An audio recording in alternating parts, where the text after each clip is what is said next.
Welcome to the demonstration of the adaptive learning features in the Engage platform. Engage's platform is ideal for the facilitation of student self-paced learning.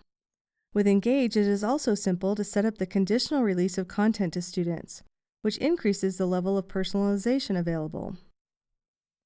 For instance, if a student does poorly on a pre-assessment, you might want them to go through all of the content in a module before proceeding on to the next module. And you may or may not want them to know that that next module is waiting.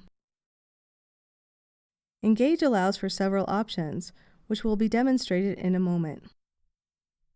Likewise, if a student does extremely well on a pre-quiz demonstrating mastery of the content, you may want them to skip directly to the next module. You can get as specific as desired. If, for example, you are concerned that students will just take a quiz multiple times without going through the content, you might want to ensure that they access all the resources in the module before taking the quiz again. You can set up requirements by completion or by grade, if applicable. Let's take a look at how we can customize the conditional release elements. For each element that you want to use adaptively, make sure that editing is turned on by clicking to toggle.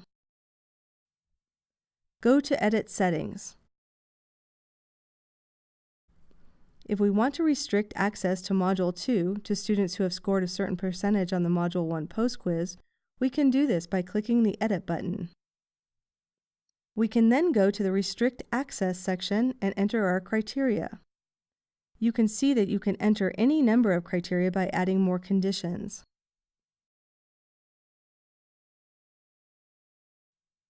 We can add our percentage for the post-quiz here. If we determine that we also want students to have completed an exercise in the first module, or a lab potentially, we could enter that requirement as well. Only when a student has completed everything we enter here will they be allowed access to the module. We can also do this for individual resources. For instance, if you want students to read the material in the lesson before accessing the lab exercise, you can set that up by editing settings for the lab and go to Restrict Access.